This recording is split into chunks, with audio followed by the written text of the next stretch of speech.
Kan ceritanya kan menurut orang-orang di sini dulunya kan, karena setiap punya hajatan, menikahkan atau apa kan bikin apa ya, selamatan di punden tadi Mbah Empuk berada, Empuk di punden Bogor pada biasanya besoknya itu gamelannya sudah disiapkan di situ. Oh, ada cerita ya, yang agak-agak mistis gitu ya. Mistis gitu. Tahu udah disiapkan di situ. Udah habis itu dibawa buat setelah buat pernikahan, mungkin upacara atau hajatan udah selesai, dikembalikan lagi sana. Bisnisnya juga sudah nggak ada. Terus yang prasasti itu Pak, yang di sana, yang menurut Bapak itu kan dulunya menurut cerita ada 3 gitu Kak? Iya, ada 3. Ini kan prasasti Siman, terus prasasti Geneng yang di Desa Berumbung itu. Terus yang ketiga sebenarnya masih, kalau dari cerita-cerita orang tua, ada lagi prasasti Harinjing. Gitu ya. Kalau Harinjing masih satu desa dengan prasasti Siman. Oke. Ya, cuma sampai sekarang kan belum diketemukan. Oke. Terima kasih Pak Agus. Ya, ini adalah Pak Agus yang mengantarkan kita saat ini untuk melihat peninggalan dari leluhur, khususnya di wilayah Kediri. Kita saat ini berada di lereng Gunung Kelut, sekitar 12-13 km dari Gunung Kelut. Kita coba ke sana untuk lihat prasasti Siman ya. Siman. Yun izin Pak Agus. Oke, monggo.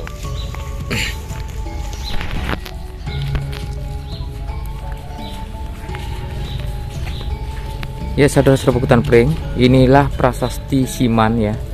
Ada 2 buah batu prasasti diberi nama prasasti Siman karena keterkaitan prasasti ini adalah untuk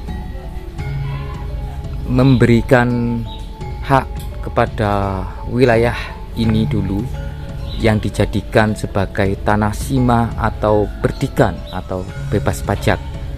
Mungkin wilayah ini dulu adalah wilayah yang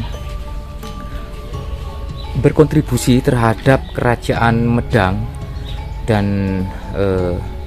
mungkin wilayah ini dulu adalah wilayah yang berjasa terhadap kerajaan Medang. Kalau kita melihat keterangan yang ada di belakang prasasti ini, di situ tertulis dijelaskan bahwa prasasti Siman terdiri dari 2 buah batu berukirkan aksara serta bahasa Jawa kuno. Prasasti ini diterbitkan pada tahun 856 Saka atau 934 Masehi oleh Sri Maharaja Rakahinu Pusendok Sri Isana Wikrama Dharmatunggadewa. Prasasti Siman disebut pula dengan nama prasasti Paradah karena di dalam prasasti ini disebutkan tentang anugerah Ima Sawasima di Desa Paradah, wilayah watak Paradah. Nama Paradah masih terabadikan sebagai salah satu nama dusun di Desa Siman ini, yaitu Dusun Bogor Paradah.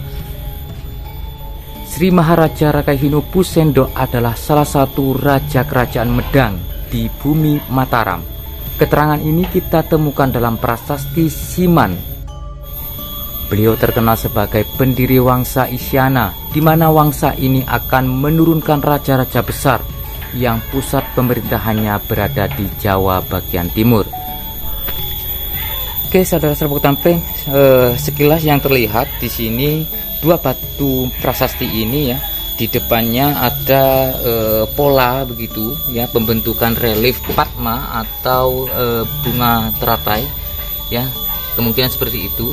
Dan kalau kita melihat karya leluhur ya, bagaimana mereka begitu menulis ya, memahat tulisan seperti ini dengan rapi ya, dan sangat-sangat jenius ya, sangat-sangat rapi. Apa yang digunakan ya di waktu itu? Dia pastinya menggunakan alat-alat yang sederhana mungkin kalau dibandingkan dengan peradaban saat ini yang begitu modern dengan printing 3 dimensi. Tapi saat itu masih belum ada. Tapi mereka sudah bisa menciptakan tulisan ya, aksara Jawa kuno ini dengan sangat rapi. Terlihat tulisan ini mengelilingi dari prasasti Siman ini ya. Kalau melihat ciri-cirinya yang dikeluarkan oleh Pusendok, biasanya untuk prasasti penetapan tanah Sima itu ada 3 jenis ya. Yang satu menceritakan tentang siapa citra lokanya atau penulisnya, juga menceritakan tentang acara apa yang digunakan, yang diciptakan, ataupun yang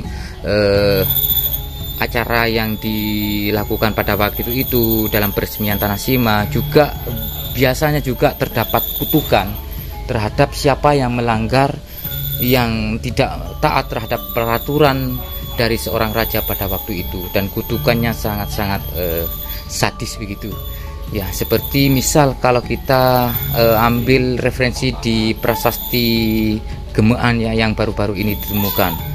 Seperti itu kutukannya, jika ke ladang maka akan disambar petir, jika ke hutan akan dimakan oleh harimau, dililit ular dan sebagainya. Ya, itu adalah sebagai ciri-ciri khas dari prasasti yang dikeluarkan oleh Pusendok.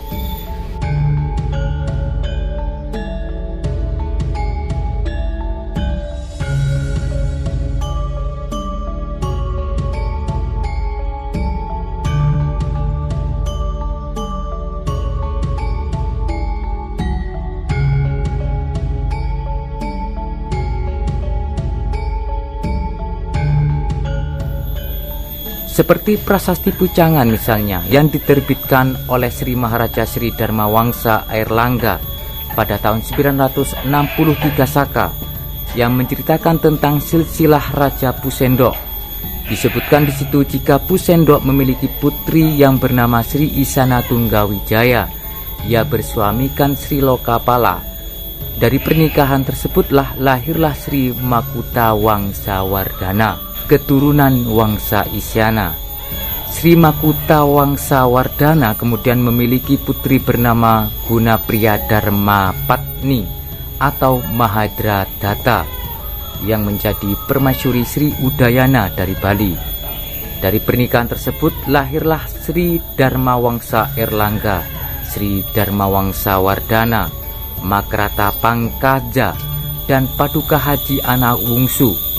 Dari silsilah dalam prasasti Pucangan tersebut, kita dapat simpulkan jika Maharaja Rakahinu Pusendok merupakan pendiri Wangsa Isyana yang telah menurunkan raja-raja besar di tanah Jawa, baik Panjalu maupun Jenggala serta raja-raja di Pulau Bali.